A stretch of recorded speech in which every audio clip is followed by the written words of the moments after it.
everybody. Hello, Shlomit Or. Hello, James Patrick. Hello, Andrea. Anne. Hello, Rachel. Hello, Kathleen. Hello, Suzanne. Hello, Ginger. I won't be able to say all your names today because we have many people. We have more than 330 people. But please write in the chat, where are you from?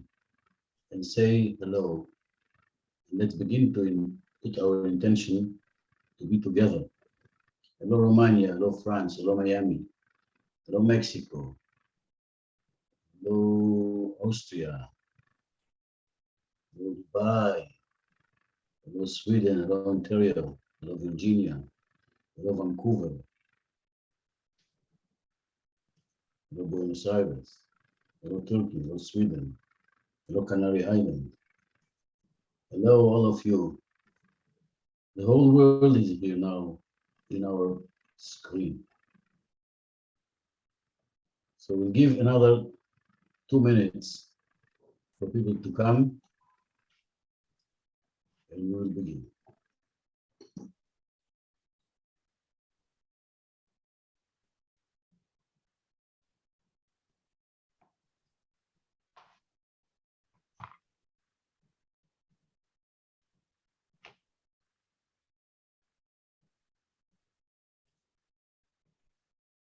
Hello, Venezuela. Hello, Texas. Hello, Germany. Hello, Brussels.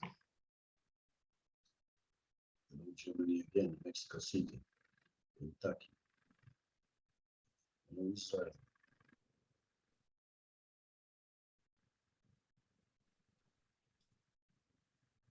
Hello, Colombia.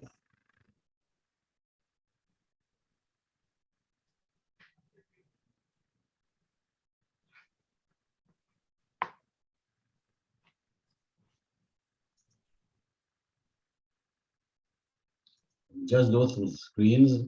I will be very happy if all of you can be on camera.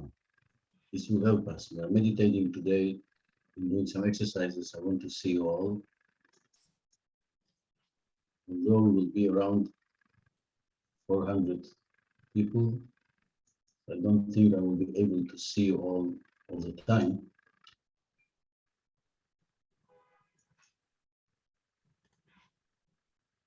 All those who are not on camera now, please turn on your cameras. If you cannot, it's okay. Hello, Heidi. Hello, John Purcell. Hello, Astrid. Hello, Paul Barak. Hello, Olga. Hello, Moran Biker בעברית. תביא באנגלית, מורן. Hello, Lori. Okay.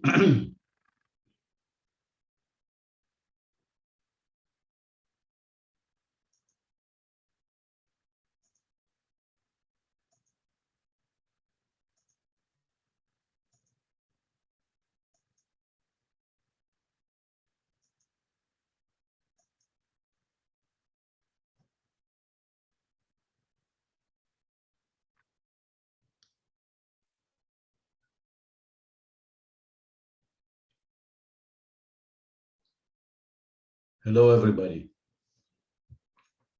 Welcome, welcome, welcome.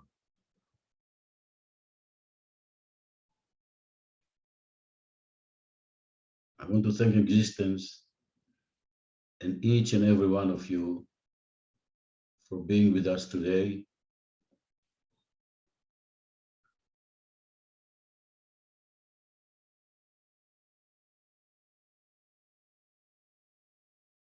I intend to open my heart to all of you and through you to the whole world. And I want each and everyone who listens to us or we can see to imagine for a moment that we are all together in the same room. So I'll begin with the all Jewish prayer, just to pray all for love and light. יברכך אדוני וישמרך, יאר אדוני פניו אליך ויחונך, יישא אדוני פניו אליך וישם לך שלום. So I want to imagine each and every one of you that we are now in the same room, that we are making a huge, huge circle. I have done this with almost 1,000 people face to face. Well, now we are only via Zoom. So you can choose maybe somebody on your screen that you give him a hand. To one, your right hand, to the other, your left hand. And imagine the energy comes from the left to the right. And we are just standing, holding hands. And you can feel the energy goes through your body from the left side to the right side. And being so many people with open hearts, that we can feel the energy. And if you connect, you can feel the vibrations in your hands. You can feel all your body like goosebumps and shaking. So let's take a deep breath and feel this energy, feel it. Feel we can spread the energy and give it to the whole world through our bodies. And it is a great, great healing. It is one of the best things to strengthen our immune system, to connect us to life, to feel that all our body is becoming like a hollow bamboo, open. And we can feel together, all of us, and we can spread this energy to the whole world. Each and every one of you, to his family, neighbors, and then to the whole country. And now we are touching, I think, more than 40 countries, maybe even more. So we are now sending this vibration to the whole world. Feel it. Feel that all of us, each and every one of us, is a full, endless light. And feel this within our bodies. This light goes like in our bamboo within us. And we know that when we are able to let go of everything that stops us, when we are able to go beyond our blockages, then we are in a hollow bamboo. And then God can place his mouth and play on us. So this is the feeling I want us to feel together today when we are connecting to each other. This is the huge feeling when the love spirit comes to the room, comes to the world, and we are part of it. Thank you. Thank you for coming. May we all walk in beauty.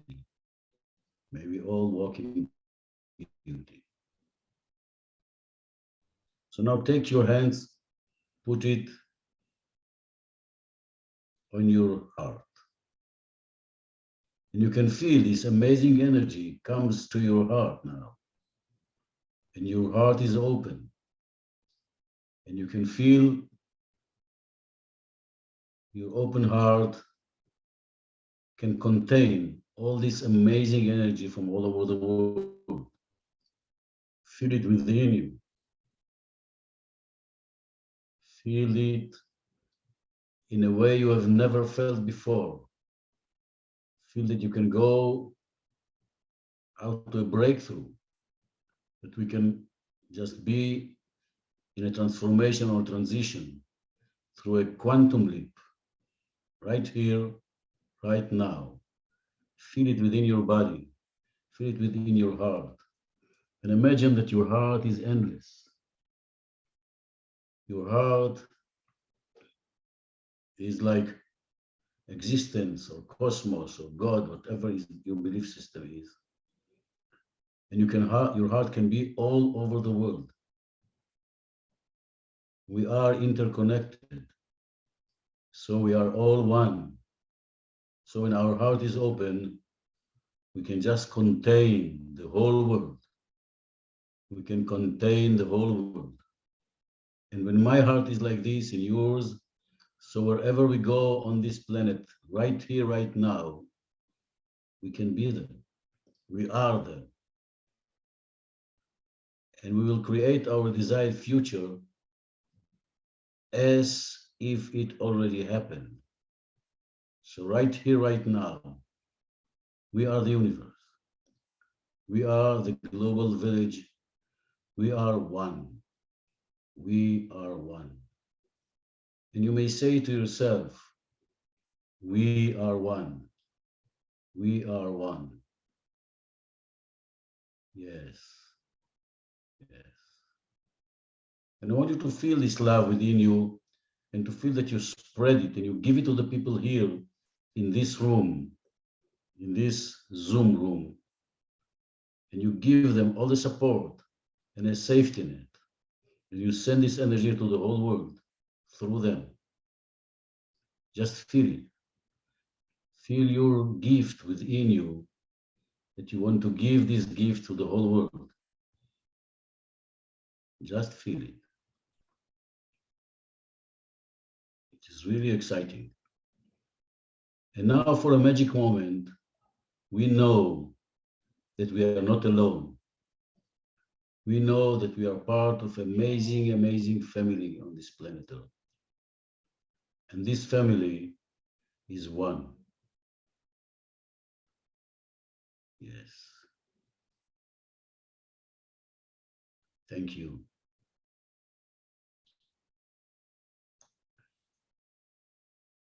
I will begin today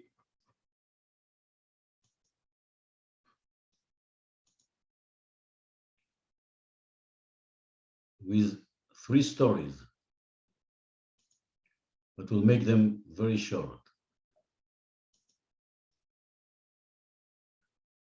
The first saying is of Lucius Annaeus Seneca, one of the great sages on this planet, philosophers.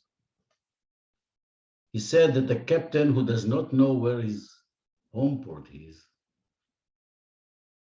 no wind in the world will carry him there. So when you are on a ship and when there is a storm, what we need to know where our home port is. We need to find our home port within us. We have to find our home port. Where are we now? And we will find our home port, then we know where to go. Then we know why we are here. Then we know what is our gift to the world and what is our high purpose and what is our desired future.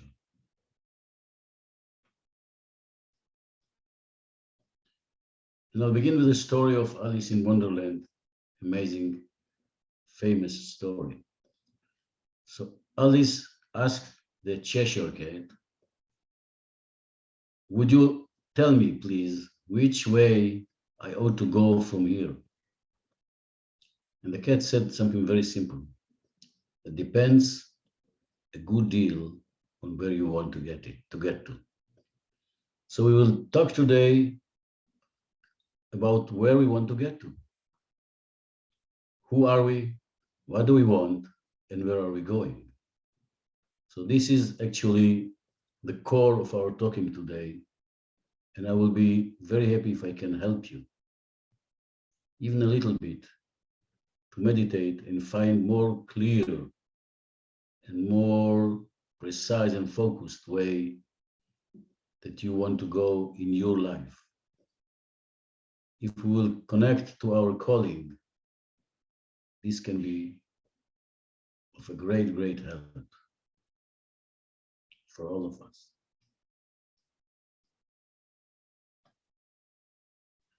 So these are the questions. Who are you? What do you want? And where are you going? I will ask everybody who asked himself already in this lifetime these questions. Please raise your hand.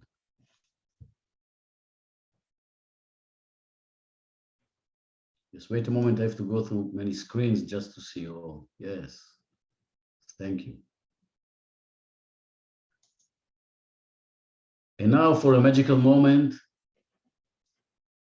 If you have an answer for this very moment on this question, what is your high purpose and where do you want to go? Please raise your hand again. Okay, less people. Thank you. Thank you. Thank you. So this is it. At the end of the day, this is the basic for our happiness, for our meaning of life, for waking up in the morning and know why we are waking up. What do we want to do? What do we have to do sometimes? When I woke up this morning, I knew that I'm going to meet you. Not all of you, I didn't know how many people will come, but I was amazed. I knew that many people will come. And this made my life already more clear, happy life. And I want to share with you this feeling and to share with you also some practical ways how to get there, how to know. I see Rachel Tanfil here with her husband or partner, and you're together there. And I hope that you have the chance to touch it. So I'll go forward just to give you an essence of understanding.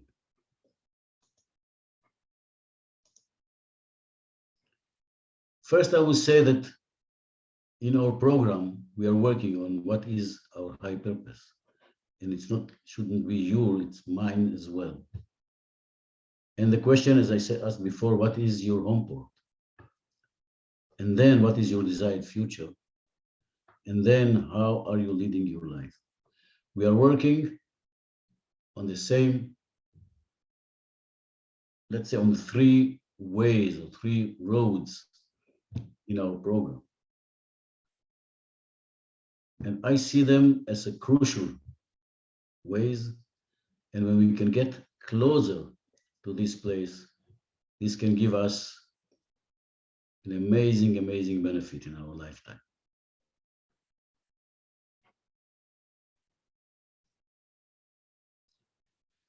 What you see here, you see a dancer. And my question is, what is written here that our high purpose, or I would say even meaning of life, is not a rock, it is a dance. Please look at it for a moment and look inside yourself. And I want you to share in the chat what it means for you. What it means, this sentence that says that our high purpose is not a rock, it's a dance.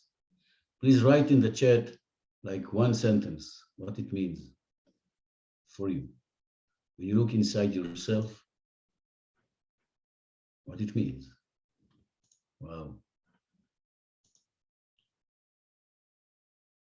Movement, evolving, serve, movement, ease, joy, dance, life, dynamic. I cannot see all the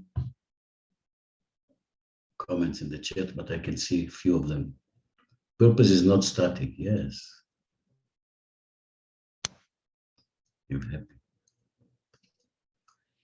So I will begin by saying a comment on this.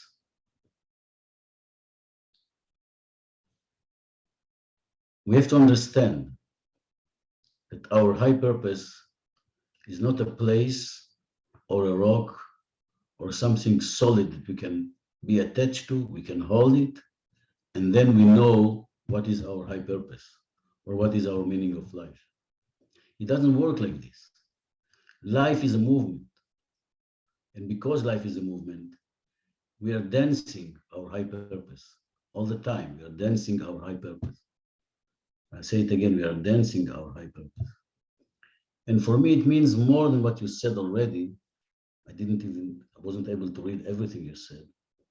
But it means to me that we are creating our high purpose each and every moment in our life.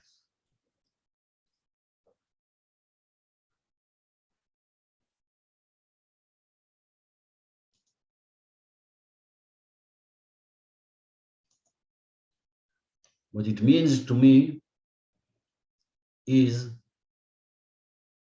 that what we have to do or we are doing is a rhythm. And it is our responsibility to create it. This is the most important thing. So whatever our belief system is, whatever our religion is, whatever our life circumstances is, whatever it is, at the end of the day, we can create our high purpose for ourselves. So, and even those who don't believe in anything, who are atheists, or they say, I don't know, we just live here and we go, nothing gonna happen. The question is how your lifetime on this life will be more happy, more satisfying, more helping the world, more beautiful. So if you ask yourself, you can understand that this way brings us a lot of happiness, a lot of open heart. We can do a lot of good to the world, just simple, just kind of peace and love. And that's okay, it works. I can tell you from my experience, it works. For thousands of people I was teaching during the years, it works. So the first lesson I think we can take, first tip we can take from here is that we can create our high purpose every moment. And if you believe in God, it's okay. You can ask God to give you this. And if you believe in existence, you can go to existence or cosmos or whatever. So just by saying this and creating it, creating our high purpose, this works as a dance. And all of a sudden, we see ourselves dancing our lives. All of a sudden, we see ourselves more happy. All of a sudden, we see ourselves, we know what do we want to do. I can imagine that many of you, maybe all of us, we are sometimes in a junction in our lives. And we don't know if we want to go right or left. So when you're on a junction and you can go right or left, how many choices you have? Raise your hand and show me in your fingers. How many choices? No. We have at least 3. We can go right, we can go left, and we can be stuck. So what is more important than everything is not to be stuck. Because as I said, life is a movement. So when you are there, if you are stuck, you choose to be stuck. It is something that you have responsibility on. And this is the way, yes, somebody said stuck is not an option. For you, it's not an option, that's great. But sometimes we all, except me, that I'm perfect, but we're all stuck. And I'm also stuck in my life as well. So this is our responsibility to create this movement, all the time, movement. And when we are moving, we can create everything. Today, I'll share the first time in these webinars a new meditation, which is kind of a rebirth, or born again, as I call it. So you will see, we can create our rebirth from moment to moment. Each and every moment in life, when we feel stuck, we can create something new out of the circumstances. Viktor Frankl said that we are our freedom of choice. We can feel our freedom of choice in the gap between the circumstances and our choice what to do in the situation. And I'll tell you another story. The story is on one of the Jewish sages, Rabbi Akiva. He was in the Sea of Galilee. You see behind me the Dead Sea. So the Sea of Galilee is part of the Dead Sea, I would say. So he was there, and it was a storm, a huge storm. And everybody was sure that his ship was drawn in the water. And then one of his disciples came to the shore, and he saw him teaching, happy, peaceful. And he said, Rabbi Akiva, how come? We all were sure that you were dying in the water. Then he said, I found some kind of a stick. I was holding the stick, and I came to the sea, to the shore. And he asked him, you was not afraid? You didn't have an anxiety? So Rabbi Akiva said one sentence, which is amazing and deep. He said, on each and every wave that was coming to me, even higher than myself, I was shaking in my head. So this amazing lesson, to be able to shake your head to all the waves that coming and going, this is an amazing, amazing secret. And this is part of the meditation we all do. This is part of our awareness. And this is part of also what we are going to do today. So let's go on.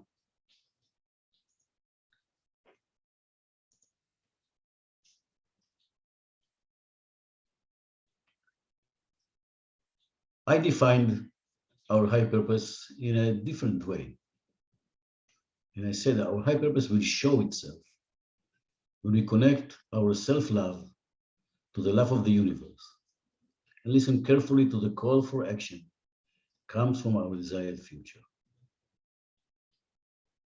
I'll say it again, our high purpose will show itself when we connect our self-love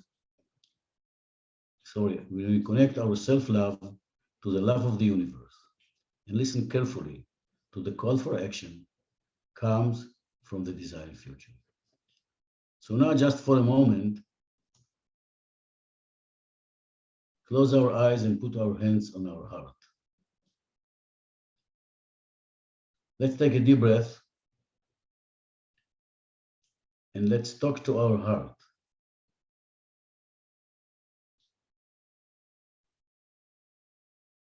My heart. Say it loud if you can. My heart. Please show me the way. My heart. Please show me the way. And when you look inside in this magic meeting point of our love, self-love first, and then our love to the universe. And then for a few seconds, we will listen to the calling that comes from the universe. Now we are not doing the whole process, but just listen. You may get a word or a hint or a picture that comes to you right now when you connect your self-love to the love of the universe and to the calling of the future, calling of the universe. Slowly, slowly, we let go of our head. We raise our head to the screen. It was very short. I just want you, if you can, write one word if it came to you. You can write it in the chat. What word did you see? Love, great. Family, joy, amazing. So this works. As you know, scientists shows that there are neurons in our heart as well. And when we synchronize our heart and brain, it works. So this is the way I will be. We can do it. We can synchronize our heart and brain and get some messages. Continue, hope, tender love. Wow. Amazing, amazing, amazing. Thank you for sharing. Thank you for sharing. So you can continue writing. I will go on.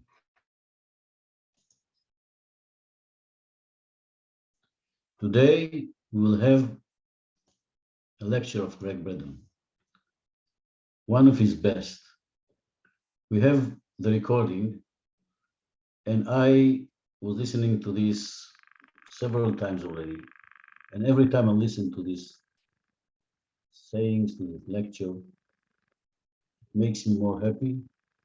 I get more goosebumps, and I feel that I understand more and more and more. So I will introduce Gregg. I think you all know him, but I will say these words. He is a 5-time New York Times best-selling author. He is a scientist, international educator, and renowned as a pioneer in the emerging paradigm based in science, social policy, and human potential. And here you see his books. I don't think there are all the books are written here, but I think most of them. The Isaiah Effect, The God Code, Secrets of the Lost Mode of Prayer, The Divine Metrics, amazing book. The Spontaneous Healing of Belief, Deep Truth, Fractal Time, The Turning Point, Resilience from the Heart, Human by Design, The Science of Self-Empowerment, and The Wisdom Code. Gregg Braden is a great friend of me, and I'm so happy he's part of our program.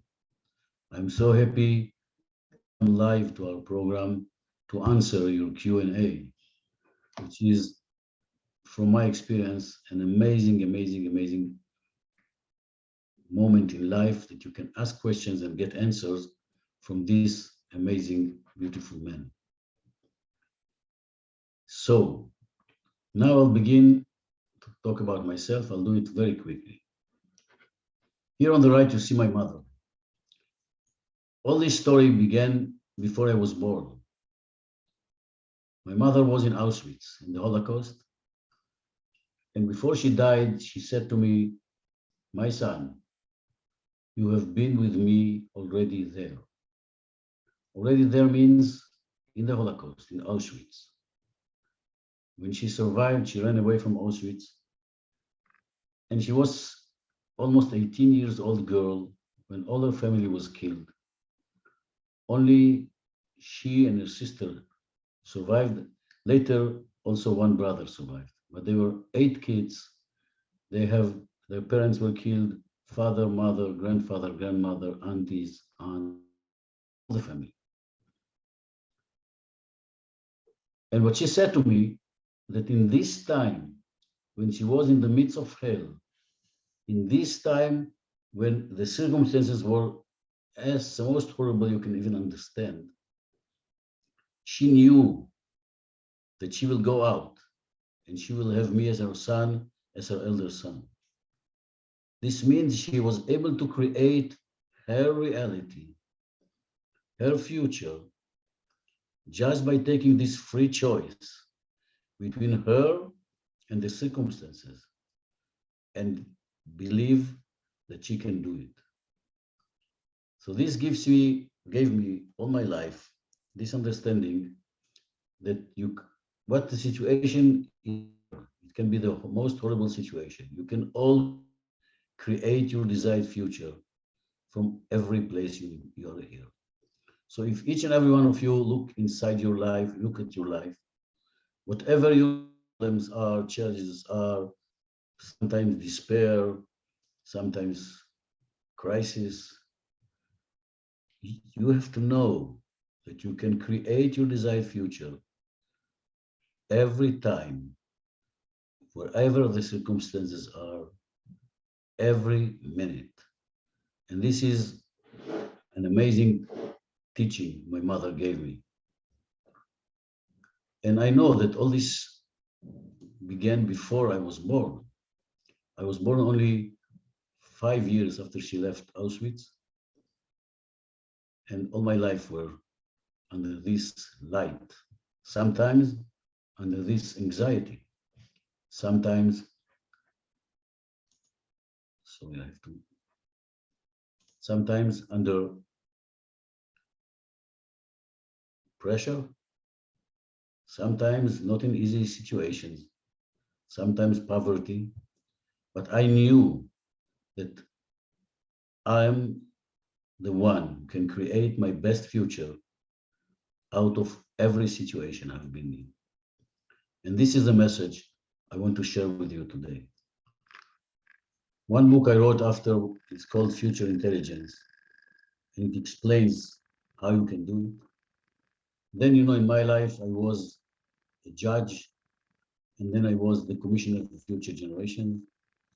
And then I have been also, in a similar time, a meditation teacher.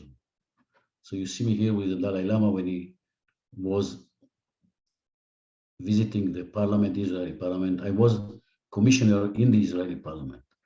So you can see this picture. You can see me as a judge here when I still had some hair around my head. So this is me, just to introduce myself. But me is way, way beyond all these titles. And I have other many titles. It doesn't matter. At the end of the day, Shlomo Shoam is what I'm creating now, in this very moment, that has nothing to do with my past. It has to do only with the present and with the future. This is our creation, and this will be our teaching today. I want to say a few words on SGLA. Anna, please let the people in from the waiting room. SGLA essence is taking all what we know. And this is also was what I said to Gregg Braden and Bruce Lipton, and they came to this program, and also to others, to Thomas Hubel and Princess Laurentine of the Netherlands. I can say they are the best teachers. We have to take all our understanding, and all of you who already have done some in this awareness spiritual world, we have to take it and make it visible and create something that we can create upon this planet. And the best way is to connect it to train the best leaders, the best future leaders on this planet, which are not leaders in hierarchy, which are leaders, what I call resonant leadership, that go beyond the leader and the follower, that they are open-hearted, and they are able to create the best future for all of us. So we envision a world led by a community of leaders. It's not your ego and not only one. Empathic, transformative, present, resonant, connected, authentic leaders. And each and every word here is a lesson in our program. Through implementation of future intelligence and global sustainability values. And if you say to yourself, no, I'm not a leader, so you are a leader if you know it or not. You are a leader because people are looking at you. It can be here in this program. It can be your energy.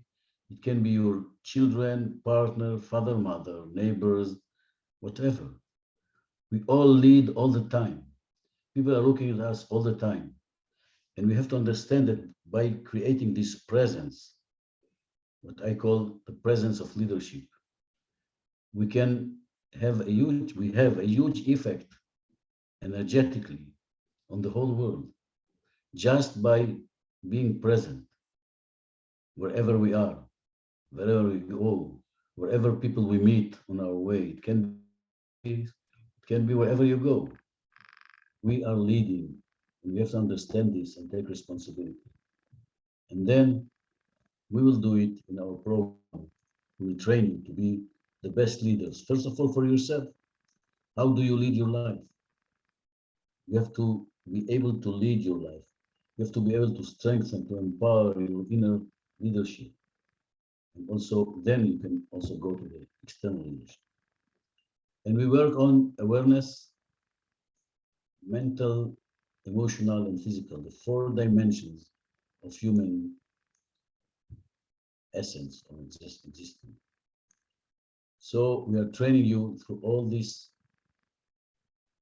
and it is, I would say, an amazing experience because it's a holistic experience and a training approach, and it works. Sometimes I don't know how it works, but I can assure you that it works like magic. I myself, I don't even believe sometimes that all this happens, that so many people around the world are part of us, they want to be part of us. And I'm inviting you to come to our program. Yes, Aldo, thank you for joining here.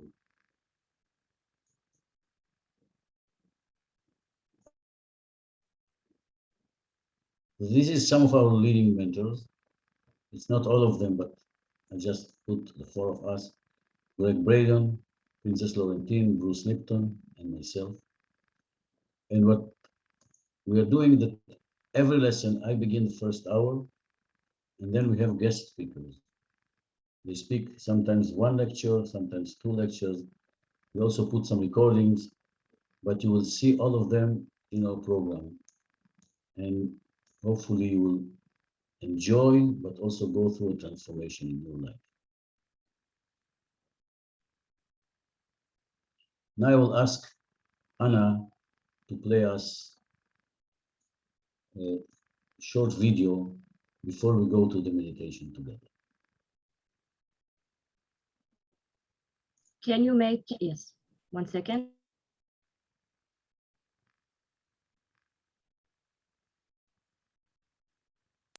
Thank you, Mary. So the watchman said, I am ready to pay you 20 kopekos a day if you stop me every morning on my way to my daily practice and you ask me, who are you, what do you want, and where are you going? This is a question I'm asking myself every day. This is a question I want to ask you. Who are you? What do you want? Where are you going? What is your high purpose in life? My name is Shlomo Sholem. I am a retired judge. I was the commissioner for future generation in the Israeli parliament. And I'm heading now SG3.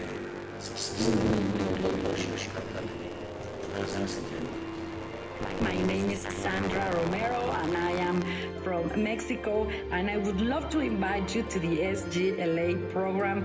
We are Danny and Helena, and we are part of the SGLA. We're training leaders.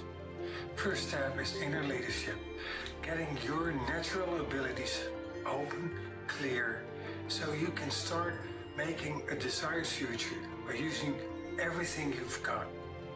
Hi, I am Susanna from Brazil. My name is Isabel. I'm from Portugal.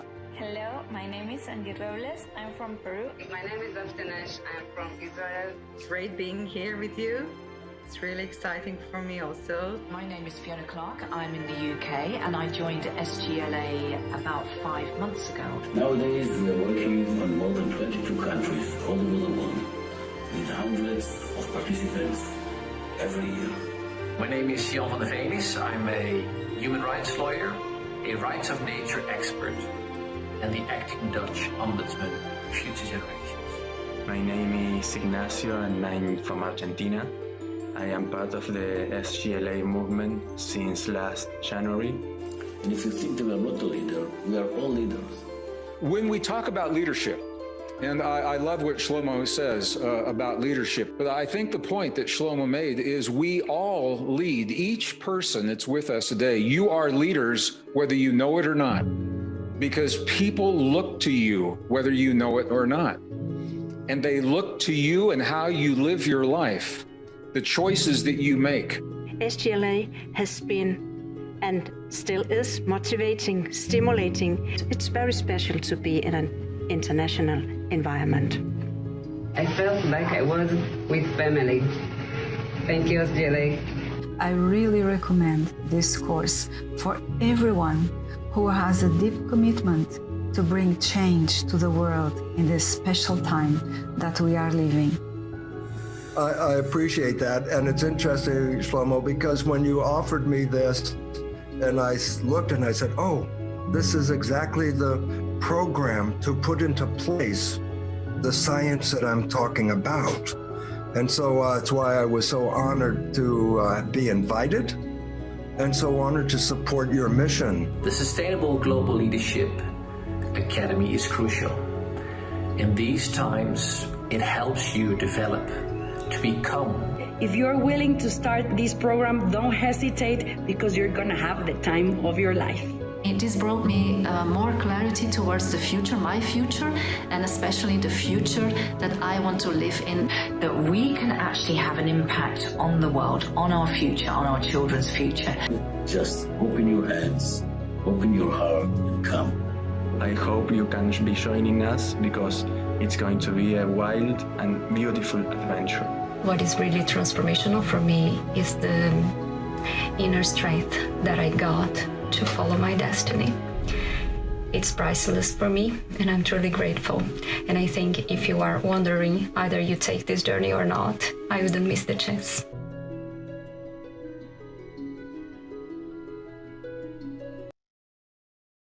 So, thank you for being with me until now. And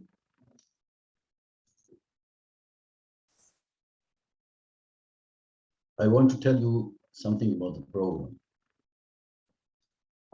Our program will start at 17th of February 2022.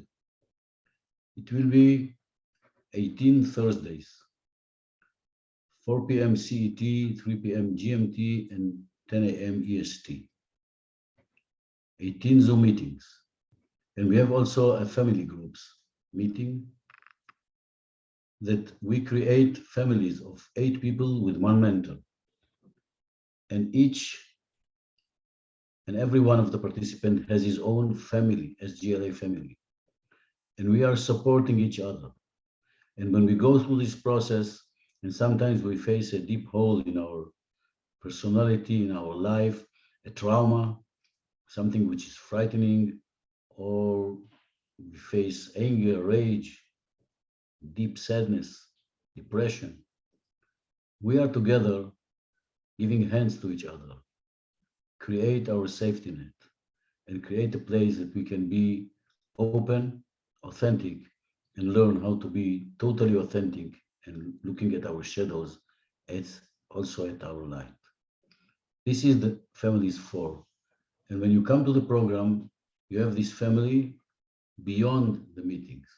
You meet once a week with your family, and this is the program, the basic program. So for now, before I go on, if you want to register to the program, you can just do it right here, right now.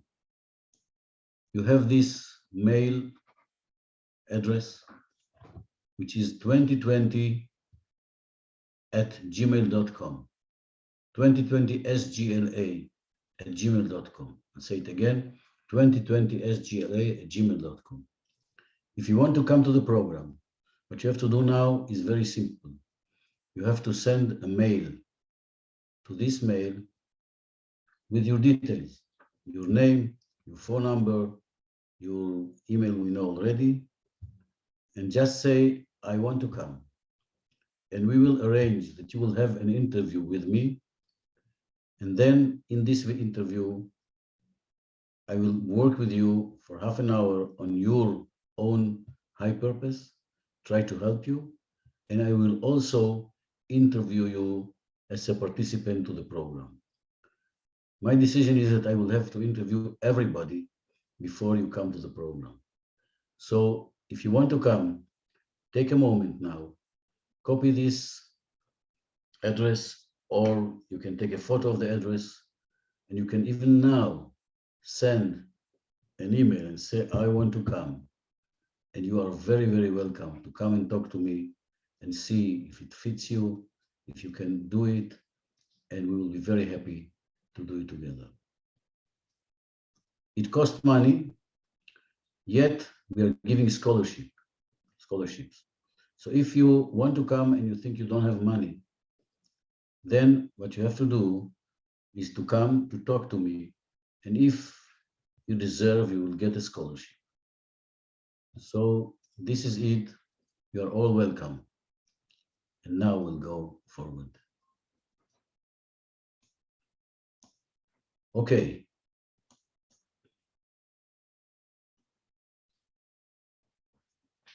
Let's go.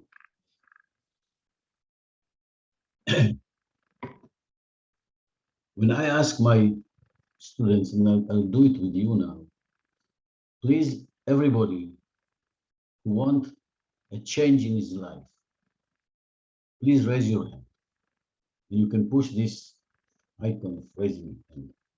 Yes, Minail. Yes, Petra. Push this button. That's okay. Great.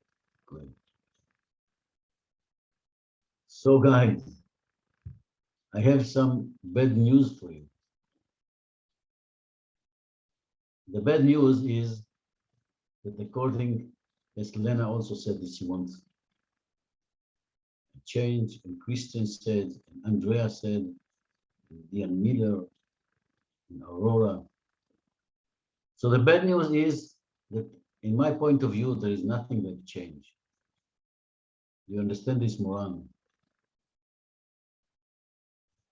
So this is the bad news. But the good news is that there is transformation. Because when you create change, you say, let's say something doesn't work in my life. For example, I don't have money, or I have problem with my partner, or my children, or my father, mother, whatever it is. And you try to change it, usually we put power on it. And according to the third law of Newton, and also for the law of, according to the law of attraction, we put energy on the place that we think doesn't work in our life. And when you put energy, it's like you say to the world, I don't want to be poor. I don't want to be poor. Over your subconscious fears, it's poor. I don't want to fight with my partner. Always your subconscious thinks or hears, yes, Mary, this fighting, or whatever it is. So transformation means that when you are able to go forward, life works effortlessly. It is mind-blowing. Life works effortlessly. When you are ready to go there, imagine that behind you, when you want to go to your best future, there is a ball of wires. And this ball of wires, like, you know, like our grandmother was sewing, or working with this ball of wool. And when you are ready to open this ball of wire of your traumas, of your limitations, your blockages, you can do it very gently, and then the future comes effortlessly. You don't have to work hard to create it. You can take a deep breath and relax.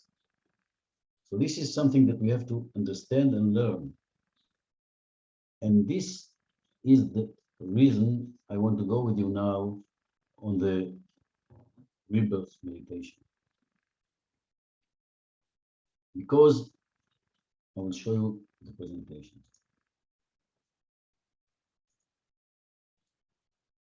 Because when we have some traumas or whatever, and we deal with our traumas, then sometimes we put energy to the traumas. What we want to do is to leave for a moment this tree that was awkward, was crooked by the winds, and create a new plant in our heart. And this is what we are going to do today, also our rebirth. Are you ready? You can raise your hand and say hello, just to know that I'm talking to somebody, not just to my computer. Great. Let's say again, are you ready? Yes, Mary and your boyfriend. Yes, Rahim. Last time I'm asking you, are you ready? So let's go. I hope you sit comfortably. Take a deep breath. And slowly, slowly, you can close your eyes. Imagine you're standing on the seashore. And you look at the waves. Waves are coming and going, coming and going.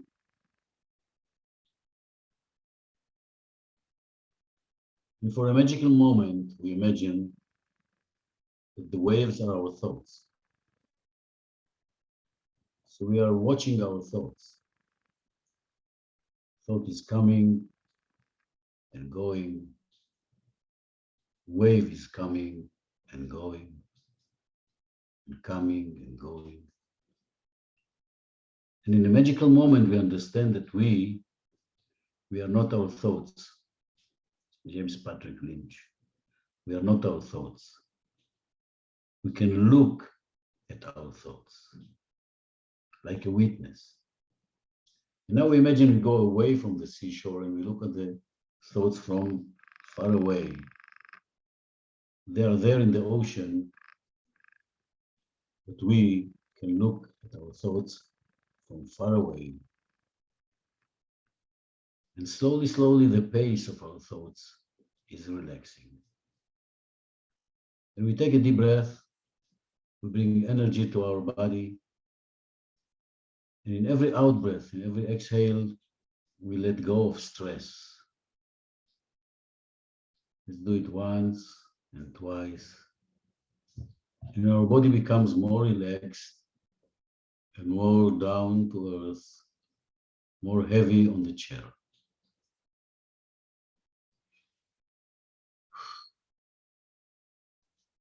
For a moment, we can also make a sound, very soft sound, like oh. And we feel the vibration within our body. Oh.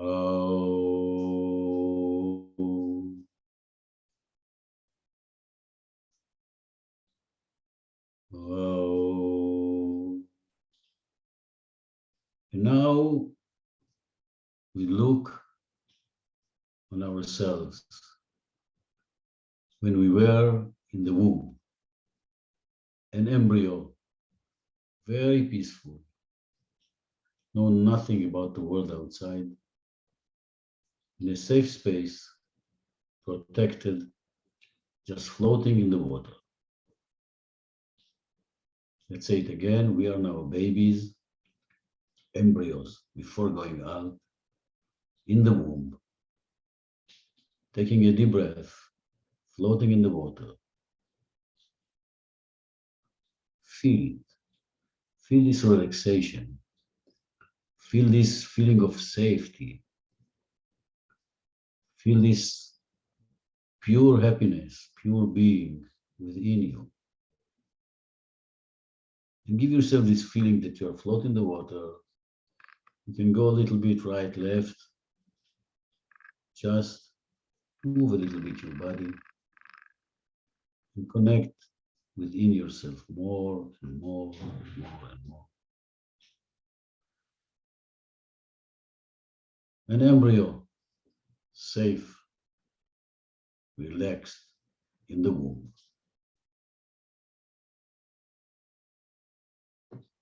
And your heart there as an embryo is the same heart you have today. And this peacefulness is within you.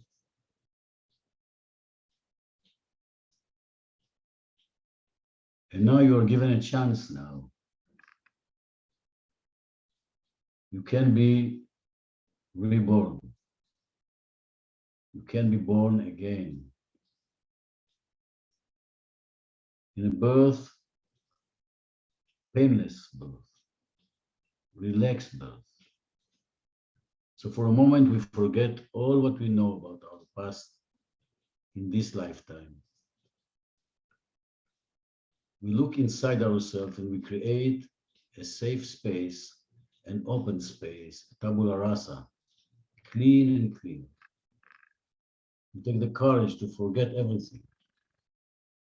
We are ready to let go of everything we know.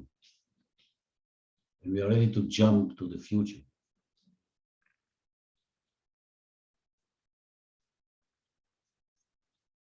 And now we can feel ourselves going through the birth canal. And the birth canal now is not aching, it's an open birth canal. And we have a painless birth going out to the world as a new being in this very moment, looking to our future, relaxing our body. Take a deep breath, we breathe peacefully, the air from outside the womb.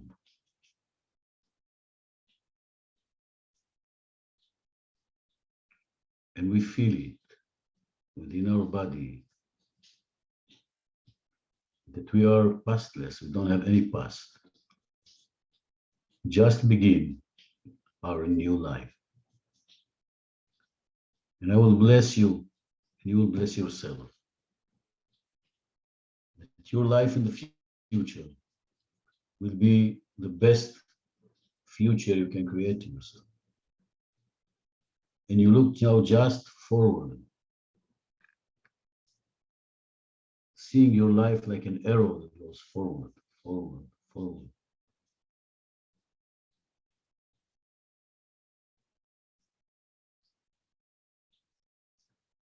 And now you put your hands on your heart. You take a deep breath, and you imagine that you plant a new plant. Let go of the old tree. You just begin a new beginning this very moment. You feel you're going through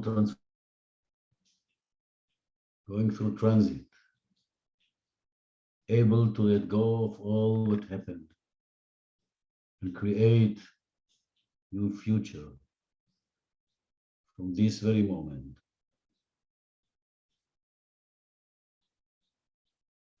And imagine this plant in your heart, a new plant. And from now on, we're going to water and nourish this plant. From now on, we will be able to create a new special greenhouse for our new plant.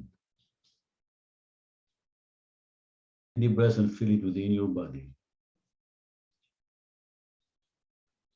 And say to yourself loud if you can, my heart, please nourish my plant. Say it again, my heart, please nourish my new plant. My heart, please nourish my new plant. And you look inside and you see your heart clean, clear, and happy. Endless heart. Feel this endless light within you.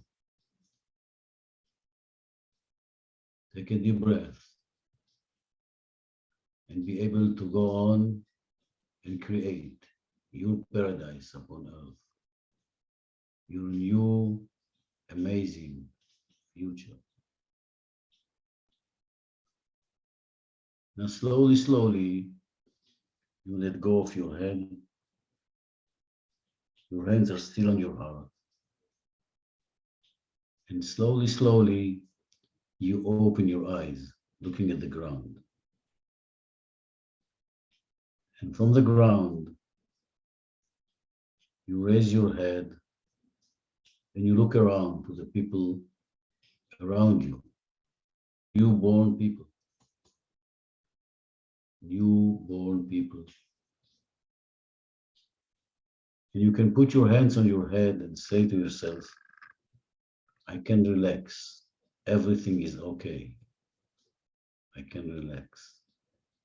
Imagine that maybe your father, mother, somebody is just caressing your head.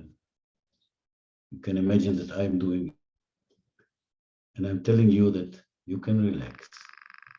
Everything is okay. Everything is gonna be okay. Yes, Rachel. Feels good when he caresses your head. Okay. So this was a short meditation just to give you the essence of how we begin to create our desired future. And if you feel emotionally a little bit, if you feel something happened, that's okay as well. You can write one word on the chat on your feeling now, one word or one sentence, so I can see. Yes, universal love. Wow. Yes, Mary, I see you. Wow, peace, hopeful, revitalized, clear joy. Wow, wow, wow, grounded, reassured, smiling, peace and joy, direction. Thank you so much, people, for sharing this with me. Makes me really happy. This is only the beginning of our journey together. You will come to our program, it can be a lot more. And even if you will not come, you will have a little seed in your heart. And then this kind of tip that you can create the best future for yourself just by being able to create this rebirth within you. כן מורן, את מבינה? Okay. So grateful. Thank you, Monica. Thank you, Elena. Wow, so many people. So now, we want to hear also Gregg Braden. So I'll just tell you that we are working on future imagery and a backcasting, which makes it in our program very practical and very tangible. So you create your future imagery for the next 7 years, and then we do backcasting. If you want to be there in 7 years, where you want to be in 6 years, 5 years, 4 years, 3 years, and then you know very clearly what you have to do tomorrow morning. This is really amazing. So I will invite you again to write an email to me by using this address, and you write that you want to register to our program. And then I will be there to meet you for an interview, and I will be there to share love with you. Will come to the program or not, anyway, the love is unconditioned love. So I want you to come and talk to me, even if you don't come at the end to the program. So you are all very, very cordially invited, wherever you are, whatever you feel, you are welcome. So welcome, welcome, welcome.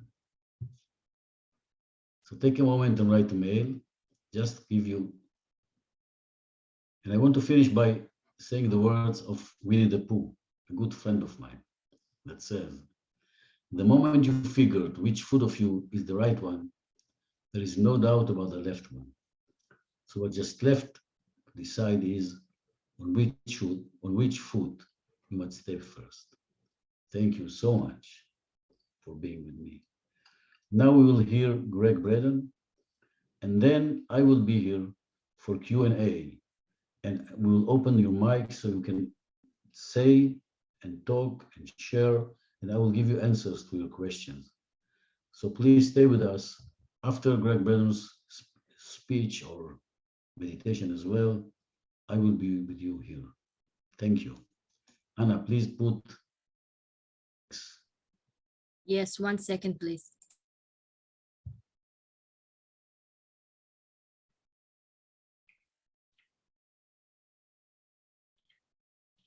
Shiatsu. Herman, you're doing shiatsu? You are a therapist? You cannot, okay.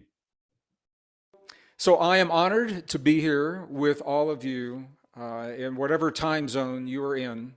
Today I'm honored to be here with Shlomo. He has invited me to share with you the science and the new discoveries that help us to understand better who we are. But in the presence of that understanding, it also helps us within the context of what we are doing today to become better leaders. And, you know, for me, when we talk about leadership, I know it means different things to different people.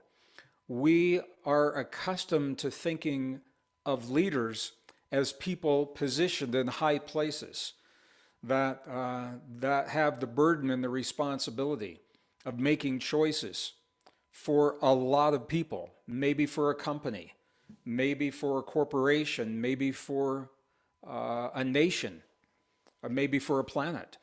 And that's true, but we also now recognize that more than ever, each of us is a leader in our own lives. Everyone who is with us right now, someone on earth looks to you for guidance. Someone looks to you for wisdom. Someone turns to you for answers when the world seems like it's falling apart and there's no one to ask. So we are all leaders, and even if there is no one in your life that fulfills these capacities, you are a leader for yourself. You and I, we're in this together. We are leading ourselves through a new world, and I think we all know the world just changed. The world just changed, and no one told us, no one gave us any warning that everything that we knew was about to change. And the thing is, even though we are moving forward in time, we cannot go backward to a way of living. The world that we knew early in 2020, we cannot go back to that world because it no longer exists. All we can do is go forward. And we don't know, we cannot know with certainty what the future will look like. And that's why I feel very passionately that what we can know for certain are the values, the human values that we cherish in life. The values for ourselves, for our family, our children, our community, our nations, our planet, the values for all living creatures.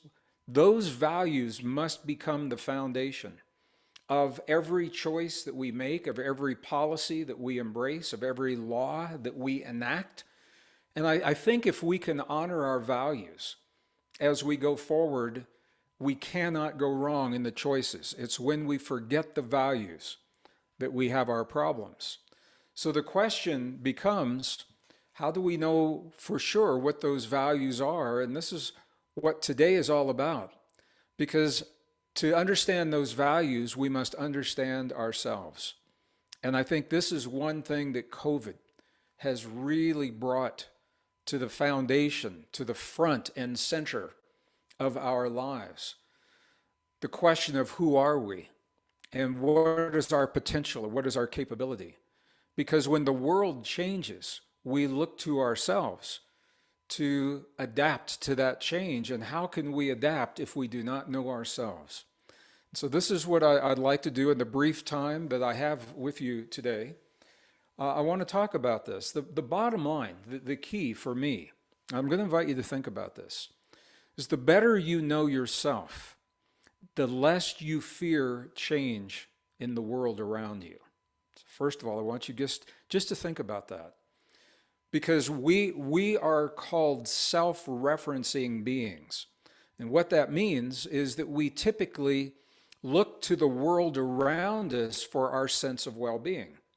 So, you know, when politics are good and the weather is good and the economy is good and the kids are good and the kids' grades in school are good and the peace between nations is good, we say, okay, we're good. But when we have problems in those things, we begin to feel those problems in our bodies and in our lives.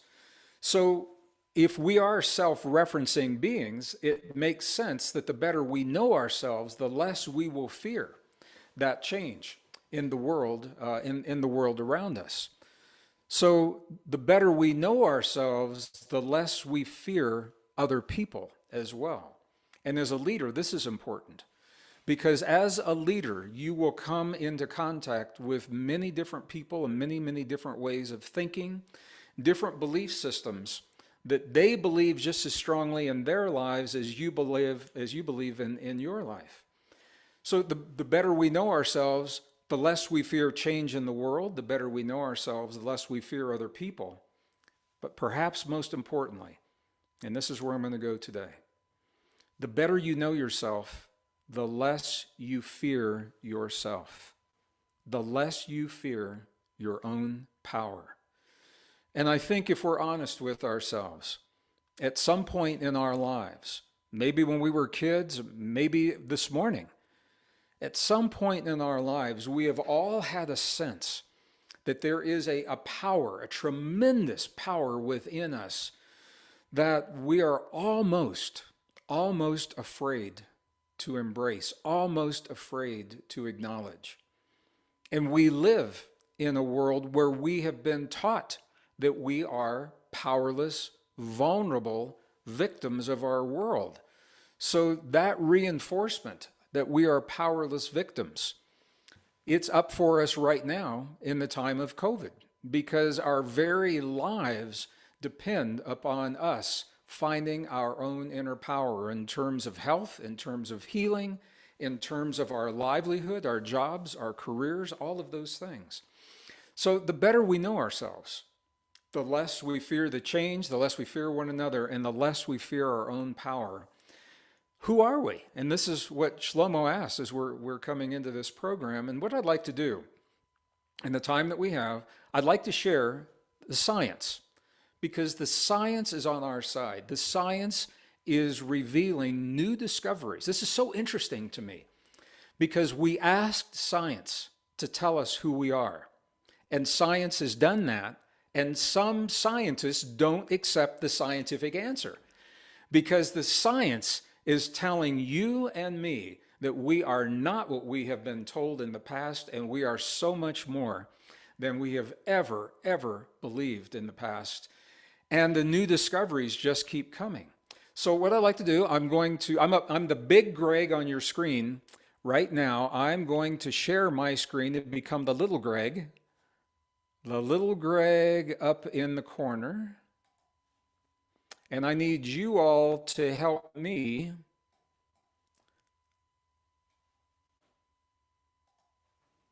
Okay, can you see the slides? Thumbs up if you can see the slide. Yes. Can you see me as well?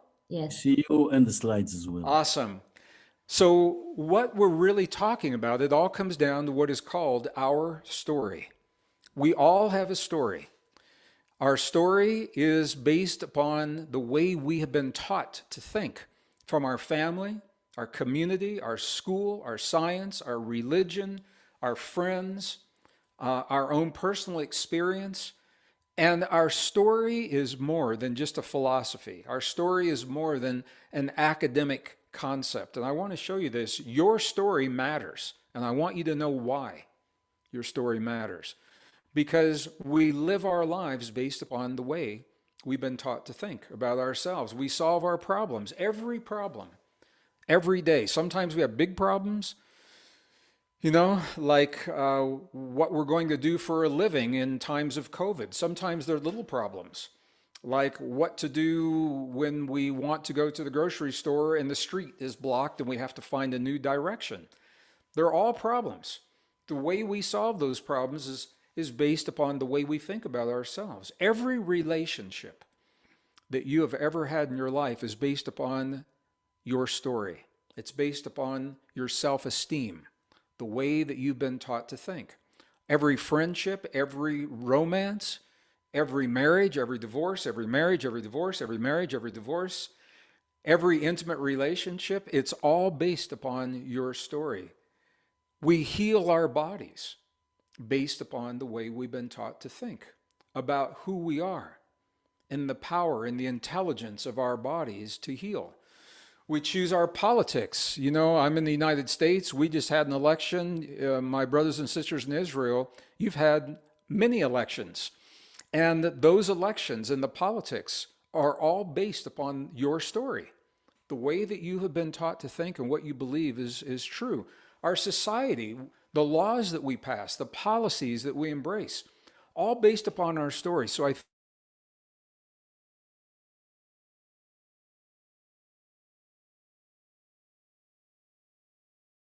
think you then just is front and center in all of our lives right now, because the world just changed. And how we respond to that change is based upon the way that we think of ourselves, our story. Our ability to be leaders is based upon our story. If we feel that we have the wisdom and the intelligence and the capability, if we're connected to our hearts, and that's what I want to talk to you about today. So the better you know yourself, the more effective you will be as a leader in any capacity.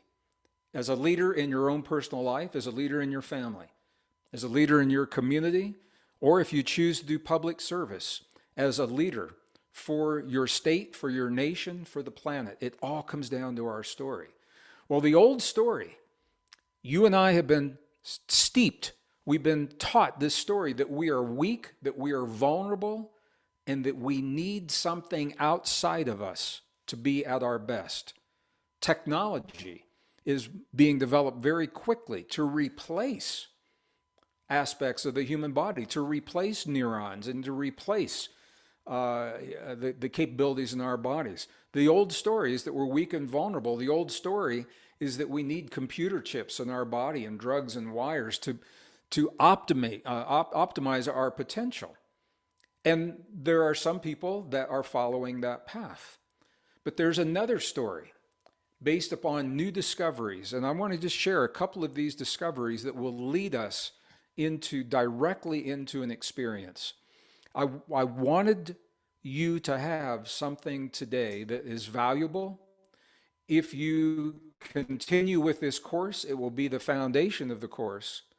If we never see you again, you have something valuable still that you can take into your life. And what I'm going to share with you is the context for that value. It's the foundation for that. So if you're taking notes, this is the first discovery. Discovery number one. I'm going to invite you to think about your own body a little bit differently. When I was in school, and I'll give my age away here, when I was in school back in the 1950s, the 1960s, early 1970s, I was taught that the human body is weak and vulnerable, and that our cells were little more than little sacks of saline, salt water in the body. You know, we knew about, just beginning to understand DNA and things like that. But I want to show you what the new science, look at what the new science is saying about your body. All right. The average adult, average human body has about 50 trillion cells in the body. Some may be more, some may be less. Now look at this. Each cell generates an electrical potential. It's small, 0.07 volts of electrical potential. But if you do the math, 50 trillion cells times 0.07 volts of potential, I'll do the math for you. Look at this. You have in your body about 3.5 trillion, not million, trillion volts of electrical potential in your body. Wow. Just think what you could do with that potential if you could harness it and direct it. Direct that electrical potential for deep states of intuition or deep states of healing, or create resilience to the change in the world, or to awaken longevity enzymes in your body that we all have.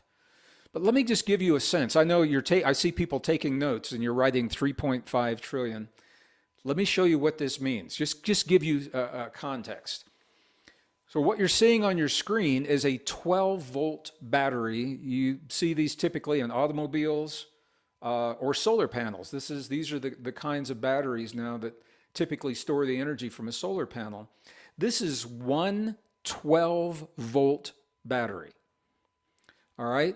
You have 3.5 trillion volts of potential in your body, it would take, and I hope you're ready for this, it takes 3 billion of these batteries to equal the potential, the electrical potential in your body.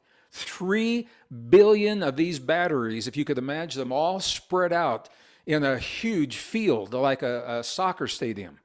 3 billion 12-volt batteries to equal the potential in your life. Now, we have that potential, but it is typically diffused. All right? So we don't harness it and we don't focus it, but we may. And I want to show you the first steps on how to do that. But it doesn't stop there. In addition to the electrical potential, every cell of your body functions as a resistor and a transistor. Now, some of you, if you are millennials, you look at this and you say, what are those things? Those are the components that used to go into our electronics before they were miniaturized. Now, these functions are on a computer chip, but it still does the same thing. And what these do, the transistor and the resistor, the electricity moving through your body, the transistor and the resistor, they refine that electrical information. All right? We do it now on a computer chip. It's the same thing. Every cell in your body functions as a capacitor. It stores and releases information just like it does on the computer chips today. Every cell in your body absorbs photons of light coming from the cosmos. That light is information, and your body interprets that information. Every cell in your body releases photons of light. You emit. You are a photon emitter. And we can see this. There's technology that allows us to see the photons that we release into the world around us. That light is information. We communicate with one another on subtle levels through light. We communicate with other forms of life, with plants and animals through photons. Science knows this now. Every cell in your body, on the outside of the cell, has little receptors like you're seeing right now. We all know this because we've seen so many images of the COVID virus. But every cell has these receptors. Those receptors are like antennae. They receive not only chemical signals, but they receive electrical and electromagnetic signals and light signals. Every cell in your body, and within the cell, within the nucleus, the DNA, every strand of DNA functions as an antenna, and the DNA is made up of smaller pieces of genes. The genes are receiving information, high frequency, vibratory signals from the world around us, and it's a two-way conversation because you are sending those signals back into the world. I think you're beginning to see what I'm talking about here. Our bodies are much more than powerless, vulnerable victims of what's happening in the world. At our disposal, we have this tremendous technology. Every cell in your body functions just like the memory on a computer chip. You store information, you retrieve information, you access that recall just the way we do on a computer chip. And I could go on and on with this. What I want you to see, and this opens the door to a very deep level of conversation, is that all of the technology we build in the world around us, all of the computers, all of the internet, the lasers, the radar systems, the defense systems, the communication systems, as complex as they are, I want you to know that there is nothing that we've built in the world around us that does not mimic what we already do in the world within us. The external technology mirrors our inner technology. Now, this opens the door to a conversation beyond what I can do well today. But I want you to know where science is going with this. There is a philosophy, an emerging philosophy in the scientific community, that consciousness informs itself. Consciousness teaches itself through the things that it creates.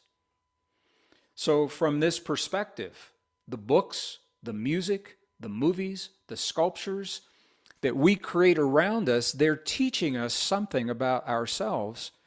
And the principle applies to technology. All of the technology we're building around us is teaching us something about ourselves. It's a function, it's a capacity that we already have within us, except here's the key. We do it better. Your cells do it better than any computer chip or any chemical can possibly do. So what the science is telling us is that we are technology. It's a very different way of thinking. Rather than neurons and cells, rather than computer chips and chemicals and wires, we are neurons and cells and fluids moving across the cell membranes. That is a very, very sophisticated technology. You are a highly advanced, technologically sophisticated technology. It's called a soft technology. We literally are the technology that we're searching for. We are the technology. And here's where it gets really interesting and applies to what we're doing today. We not only have that technology within us, but we regulate our technology. We self-regulate through thoughts, feelings, emotions, beliefs, breath, focus. And this happens to be the core of our most ancient and cherished spiritual traditions. Whether we're in the monasteries of Tibet or with the shamans in the jungles of the Yucatan in Mexico, or the Andes Mountains of Peru, or the deserts of the American Southwest, my backyard here, our indigenous ancestors have preserved techniques that help us self-regulate this extraordinary potential within us. The better we can tap into this potential, the better leaders we become.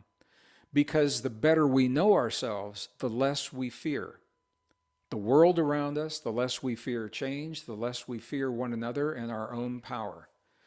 So this is what I wanted to say to you. We self-regulate this extraordinary potential.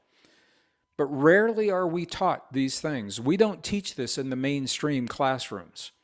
We don't teach this in the medical schools. But the science, and I want you to know this is peer-reviewed science. These are not my opinions, my theories, my hypotheses. I am sharing with you what the science is telling us in these obscure technological journals.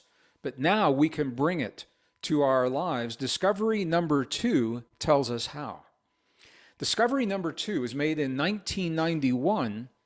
It was actually published in 1994 in the journal that is called Neurocardiology. You can see it on your screen, Oxford University Press.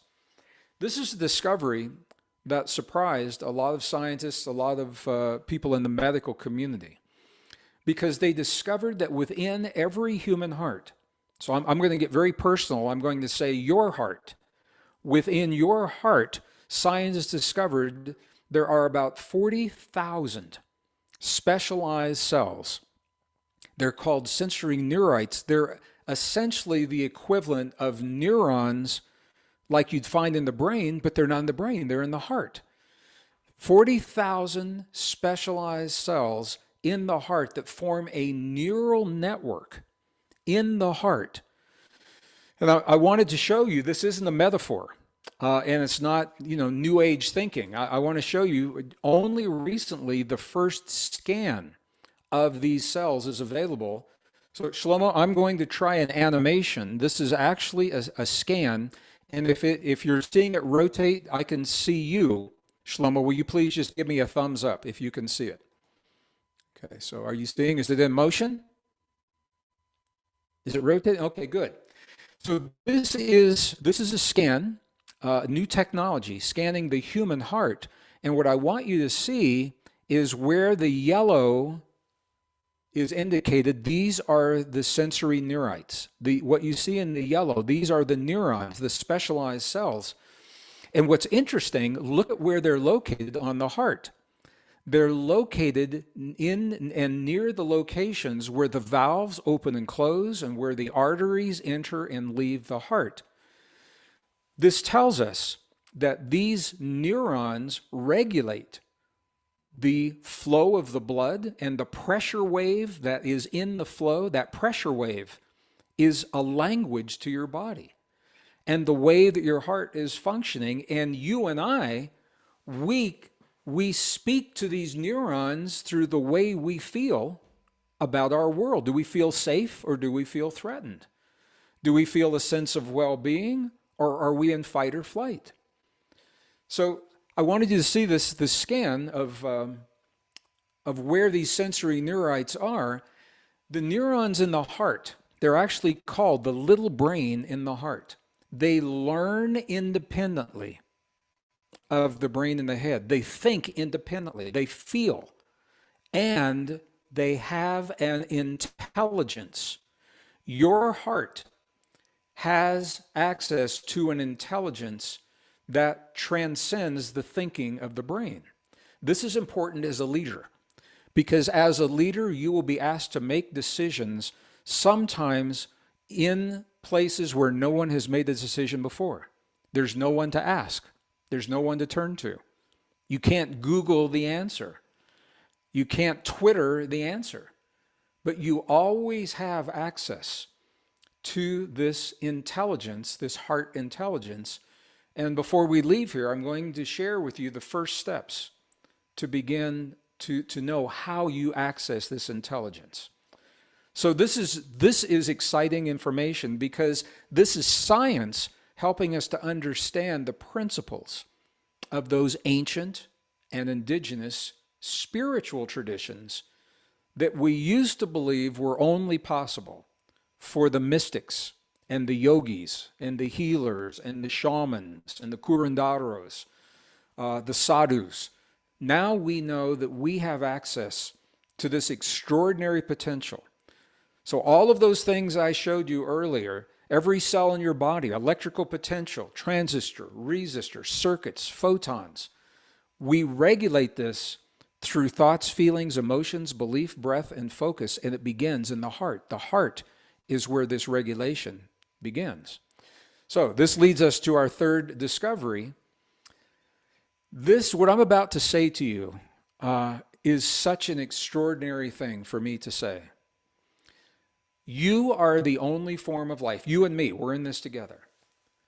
We are the only form of life that can do what I'm about to share with you consciously, on demand. So you know there are neurons in the brain, and now you know there are neurons in the heart. Those are two separate organs. You and I are the only form of life that can combine, harmonize those two organs into one system in your body. You harmonize the heart and the brain. So my scientist friends have always told me it's all about the brain, forget the heart. And my new age and musician and artist friends have always told me it's all about the heart, forget the brain. In truth, the heart and the brain are friends, and they work together when we give them the conditions to work together to serve us. No other form of life can harmonize the heart and the brain consciously when they want to. And no other form of life can sit down in a moment in time and say, in this moment, I choose to harmonize my heart and my brain. Now, we're going to do this as a group, but before we do, I want to show you just a little bit more science of why this is important. Because there's an optimum frequency between your heart and your brain to achieve this harmony. It's 0.1 hertz, or 0.1 cycles per second. And I want to show you why 0.1 hertz? Why isn't it A440, for my musician friends out there? Or, why isn't it some other frequency? The answer to this is fascinating. I think many of you know my my original degree is in geology. I'm an earth scientist. So geophysics with a lot of life science, ocean biology. and things like that, and math and physics. So it all helps me to understand how these fit together. 0.1 hertz is a very, very interesting frequency. And here's the reason. What you're seeing on your screen right now, this is our home, our beautiful blue planet Earth. And it's a cross section where you can see the magnetic fields that surround our planet. Okay, so this is a schematic image. Now I'm going to show you, this is a NASA satellite image. This is actually showing you those magnetic fields. There's our little planet, the little ball in the middle. The magnetic fields are surrounding our planet, and the sun is to the left of the image on your screen. So it is the power of the solar wind and the plasma coming from the sun from the left. The power, the energy of our sun pushing against the magnetic fields. Can you see from the left how the energy from the sun deforms the magnetic fields? It flattens them on the left-hand side of the screen. But what I want you to see from this, each of those little colored lines that you see on the screen, this is one component of the magnetic field. Now, I think most of you know I am a musician and an artist as well as a scientist. So what I'm going to say next, I love to share, because it is the energy from the sun pushing against the magnetic fields. It's the equivalent of plucking the strings on a guitar. If you think of each of those lines as a string on an instrument, and the pressure of the solar wind and the plasma pushing against that magnetic field, it's like plucking the strings, and it actually makes a sound. There is a sound to this magnetic field that surrounds our beautiful home. Do we have time? Would you like to hear that sound? Can I share it with you? Okay. So I'm going to play this. I'll just play it for a few seconds. It is a very intense sound. And I want you to listen closely, because you will hear sounds within sounds within sounds. Harmonics of this beautiful symphony of the energy of the sun pushing against our magnetic field. So here it is right now.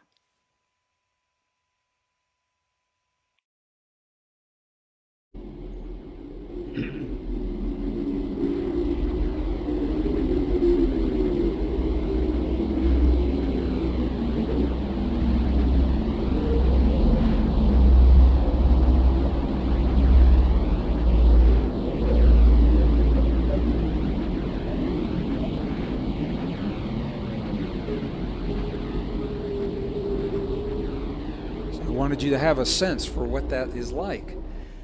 And the reason I wanted to share that with you is because I want you to know it's real. There is a real magnetic field, and it is making that sound right now.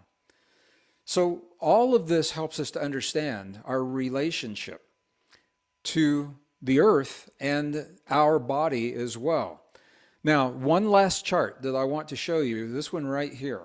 And I don't want this to be technical. What I want you to know is those magnetic fields, the Earth's magnetic field line resonance frequency, all right? The fundamental frequency that is caused by those there are many frequencies, but the fundamental frequency is the first spike that you see on the graph where that red arrow is. Look at the frequency. It's not 0. It's not 0.2. Guess what it is? 0.1. And if that number looks familiar, it's because we just talked about it. The fundamental magnetic field line resonance frequency of our planet is the same frequency that optimizes the harmony between the heart and the brain. What does that mean? That means when we harmonize the heart and the brain, not only are we harmonizing those two organs, we are harmonizing all of the systems all of the organs, all of the cells in our body, and we are harmonizing our body to the planet that we live on. We're bringing our body into alignment, into harmony with these fundamental frequencies of the planet. Wow, what a powerful thing to do. This is where your healing begins. This is the optimum state for healing of the human body, bringing the body into this harmony, and it's the optimum state for deep intuition. It's the optimum state for deep communication. If you're a leader and you are an effective leader, you must be a good listener as well as a deep communicator, and that means communicating from beyond the ego and the brain, communicating from beyond your thinking mind, communicating from the intelligence of the heart that is more, it is not so judgmental. And we talk about this in the course. So this is why this is important. When we harmonize the heart and the brain, that we're going to do right now, when we harmonize the heart and the brain, I want you to know that there are many, many benefits. And among those benefits is that you strengthen your immune system just from harmonizing the heart and the brain. Who doesn't want a stronger immune system right now in a global pandemic? Just from doing the harmony, it strengthens the immune system. Just from doing the harmony, you awaken the enzymes that heal and regenerate and create longevity in your cells. Who doesn't want longevity? Who doesn't want rejuvenation? Just from harmonizing the heart and the brain, we open the door to deep states of intuition, and it's in the place that we are going to create together that you would ask the deep questions about relationships, about friendships, about jobs, about career, about finance, rather than relying on the media to bring an understanding. We access the deep wisdom of our heart to do just that. So when we optimize this heart-brain coherence, our body interprets 0.1 hertz as love. We are literally loving our bodies in a language that the body recognizes and understands. We are sending this low frequency reverberating throughout the systems of the body. That is you loving your body. That is you giving your body, nourishing your body with this fundamental frequency so that your body can do what it knows how to do. It's good for individuals, and I can't go into this now, but I will in the next program. It's good for individuals when you create this harmony within yourself. It actually feeds and nourishes the field that connects you with all life and all other beings. That means if you're in a corporate boardroom and you want to create an environment for new ideas to be accepted, this is the way to begin doing that. If you're in a family situation having a difficult conversation and you want to be heard, if you can create this environment before you begin the difficult conversation, you'd be amazed at how objective you can become and not reactive. These are the qualities of a good leader: to be objective, not reactive, to be able to empathize without reacting to the person or the people that you're working with. So I think you begin to get a sense. We are more, I said this at the beginning, we're not what we've been told. We're more than we've been led to believe. And I'm sharing with you at a high level very quickly the science that shows us our body is literally a soft technology. It's not a hard technology of computer chips and wires. It's a soft technology of neurons and cells and fluids that we self-regulate through thoughts, feelings, emotions, belief, breath, and focus. And now we're going to put that together and create that harmony for ourselves.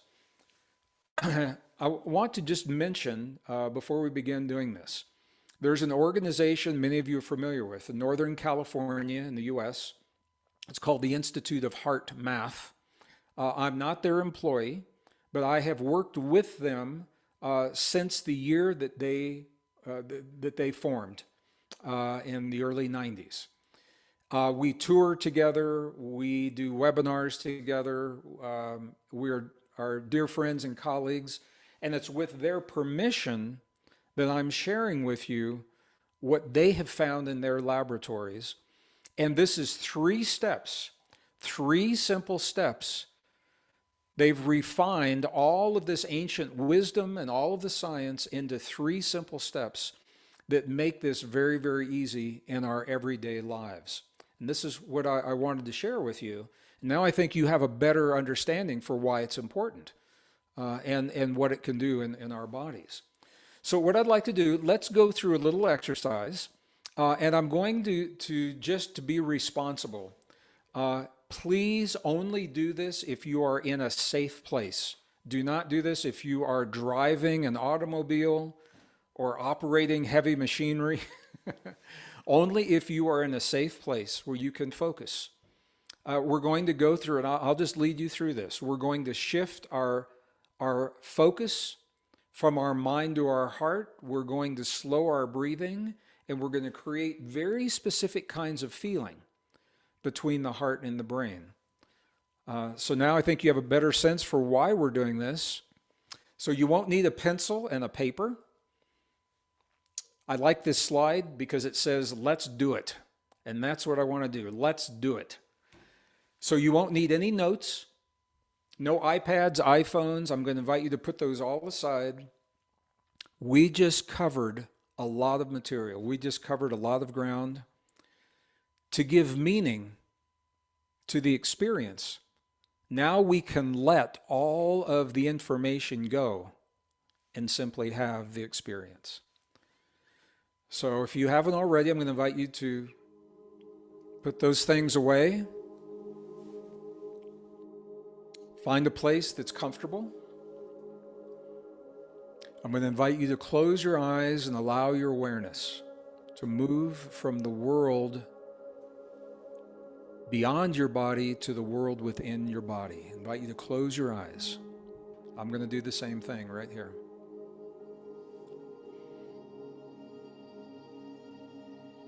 All right, in the first step, I'm going to invite you to shift your awareness from your thinking mind into your feeling heart. And one of the ways the indigenous people and our ancestors have learned to do this is to gently touch your heart center in a way that's comfortable for you. You can use 1 finger or 2 fingers. You can use a palm. If you're a Buddhist, you can do a prayer mudra right in your chest. This is the reason that they do it. Okay, so I'm going to invite you to touch your heart center in a way that's comfortable. And allow your awareness to go to that place. That's your first step. Second step, I'm going to invite you to slow your breathing just a little bit slower than usual.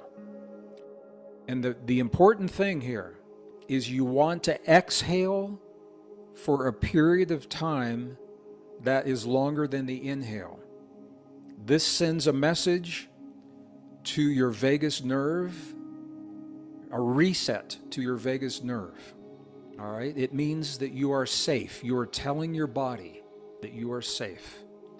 So let's do this together. First breath, 5 seconds on the inhale and 8 seconds on the release, or whatever is comfortable for you. First breath, inhale and release.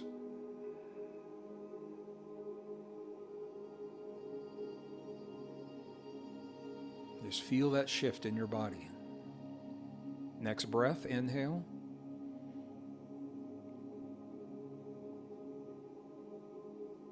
And release.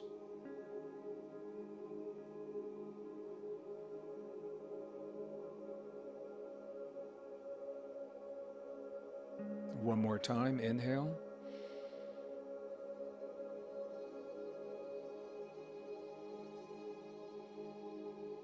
and release.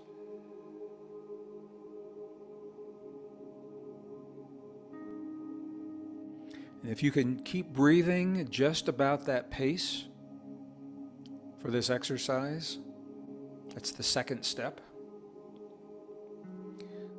The third and the final step. I'm going to invite you to create a feeling in your body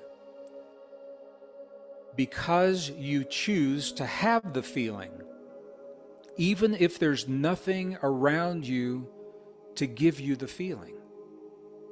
This is where you find your power, the ability to feel because you choose to have the feeling, because you choose to feel happy or you choose to feel appreciation.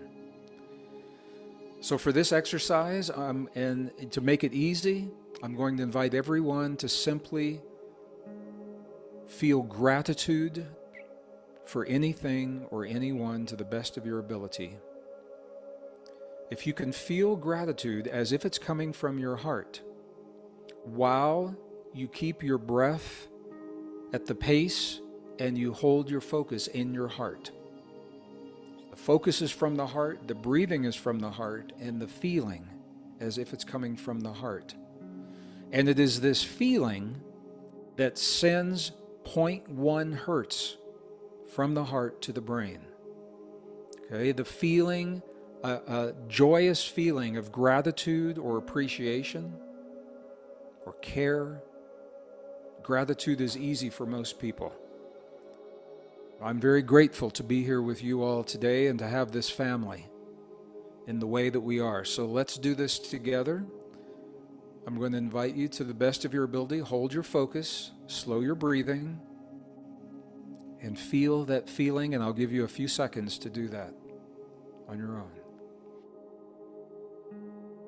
Breathe and feel.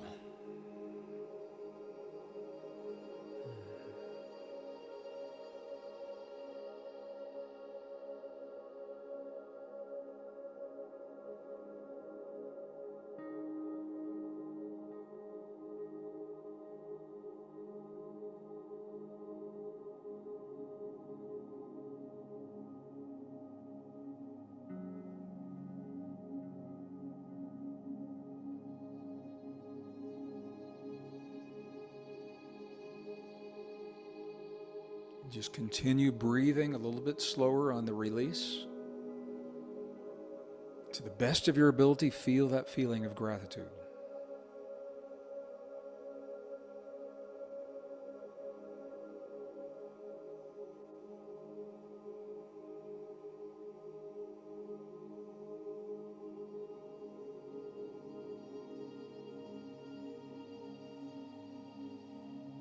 Okay. With one more breath, I'm going to invite you to inhale. And as you release, gently begin to open your eyes and become present in the space where we find ourselves together today.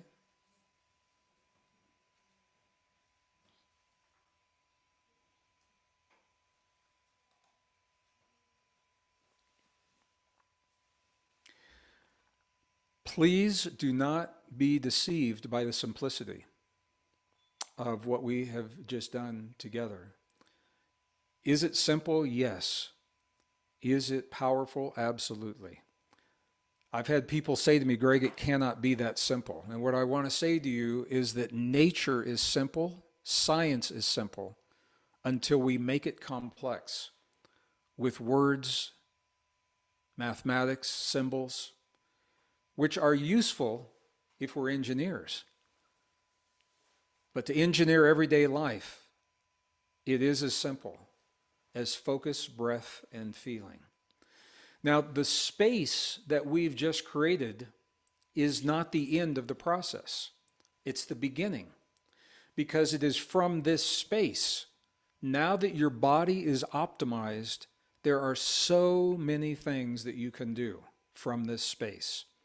If you were going to have a difficult conversation, you would go into this space and touch your heart while you're having the conversation so that you're not responding from your ego, from your mind. If you are going into an athletic performance, I'm a martial artist, so I do this before martial arts. I'm a yogi, so I do this before my yoga. I'm a musician. I do this before I play. The scientists at HeartMath recommend a minimum of 3 minutes. 3 minutes of this process. In 3 minutes, the effects last up to 6 hours from only 3 minutes of heart-brain harmony. Now, one last thing I want to say, the world is changing and there's a lot of uncertainty. It's true for all of us in all nations. And it's causing stress in our lives. Some of the stress we know about, some we don't know about. This technique relieves that stress on a cellular level. So if you can do this once or twice a day, just to give your body the relief so it is not constantly under stress, this has positive implications for your hormones, for your immune system, for all the systems in the body. It's beyond what I can do. I'm pretty much out of time here today, but I want you to know that this technique is the doorway to empowerment and mastery on many levels, health and healing, as well as leadership. Because when we begin to solve life's problems, and when we begin to relate to one another from this place, we are much more objective, much more effective. We're better listeners, we're better communicators, we're more open to ideas, we are more willing to cooperate and work together, and that is what leadership really is all about.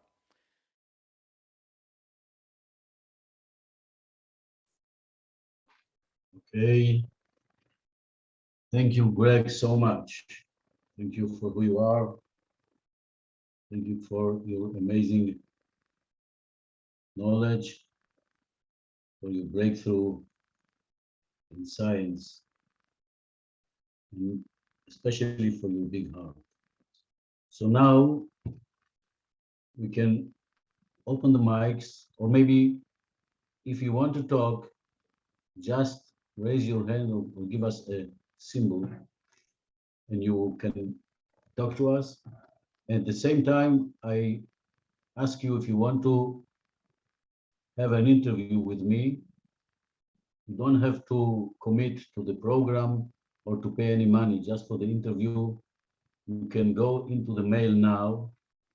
The mail you can see in the chat is 2020 sgla@gmail.com.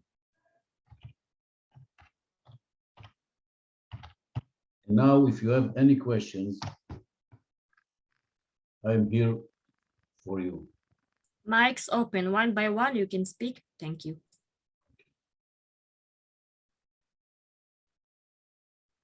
Okay.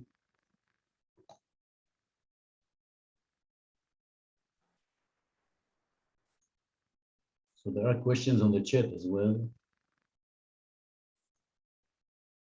But you can ask the question in your voice.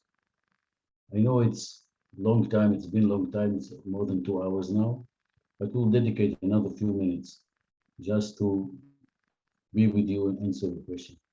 So I don't know if the hands are from now or from before, but let's say Raquel Dunfield, you want to say something?